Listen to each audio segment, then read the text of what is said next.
Hi friends, happy new year. இன்றைக்கி நம்ம இந்த வீடியோவில் பூச்செடி ஹார்வெஸ்டிங் தான், பூ தான் ஹார்வெஸ்ட் பண்ணுற வீடியோ பார்க்க போகிறோம்.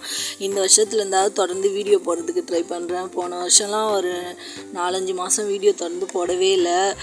அடுத்தடுத்து வேலை, அது இல்லாமல் உடம்பு சரியில்லாமல் போயிடுச்சு. அதனால் எதுவுமே கார்டனும் கவனிக்கல, எதுவுமே செடியெல்லாம் பராமரிக்கவே இல்லை. அப்படி அப்படியே விட்டாச்சு.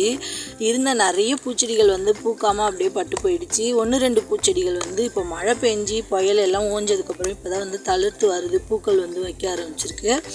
இதெல்லாம் க்ளீன் பண்ணிவிட்டு இனிமேல் தோட்டத்தை வந்து ரீக்ரியேட் பண்ணணும்.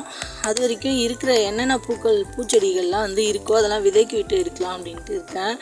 ஸோ க்ளீன் பண்ணலனால நிறைய பூக்கள் கலராக அங்கங்கே தெரிஞ்சிட்டு இருந்தது. அதெல்லாம் ஹார்வெஸ்ட் பண்ணலாம் அப்படின்னு சொல்லிட்டு ஒரு கிண்ணம் எடுத்துகிட்டு பறிக்க போனால் சீரியல் லைட் போட்ட மாதிரி அங்கங்கே சிகப்பு கலரில் வேலி மேலே வந்து படர்ந்து இருந்தது. இது என்ன பூன்னு போய் பார்த்தா அது பூவில் காந்தாரி மிளகாய் விதை வந்து அங்கே விழுந்திருக்கும் போல இருக்குது. அது தானாக செடி கொடி மாதிரி படர்ந்து அந்த இடத்துல நிறைய காய் வச்சுருந்துருக்கு. ஆனால் தெரியவே இல்லை, க்ரீன் கலராக இருந்ததுனால தெரியல.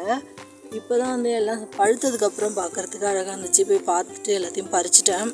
அதுக்கப்புறம் வந்து வீட்டில் அங்கங்கே இருந்த ஒரு பூச்செடியெல்லாம் பூக்கள்லாம் வந்து வீட்டுக்கு பறிச்சுக்கிட்டேன். இது வந்து திருநீற்று பச்சிலை. நிறைய செடிகள் வந்து இருந்தது. இது வந்து டெடிபேர் சாமந்தி. இந்த சாமந்தி பூவோட விதை வந்து கிடச்சது. ஒரு இன்ட்ரெஸ்டிங்கான ஸ்டோரி இருக்குது, அப்புறமா சொல்கிறேன் நான். அதை கார்டன்லாம் அப்படியே க்ளீன் பண்ணாமல் கிடக்கு. ஆடி மாதம் ஆரம்பித்து எதுவுமே முழுசாக ஹார்வெஸ்ட் பண்ண முடியல. மழை வந்து எல்லாத்தையுமே நாசம் பண்ணிடுச்சு. கார்டன் ஃபுல்லாக எல்லாமே வீணாக போயிடுச்சு. மரவள்ளிக்கிழங்கு எல்லாமே தை மாதம் தான் ஹார்வெஸ்ட் பண்ணிவிட்டு திரும்ப வந்து தைப்பட்டை வந்து நல்ல முறையில் ஆரம்பிக்கணுன்ட்டு இருக்கேன்.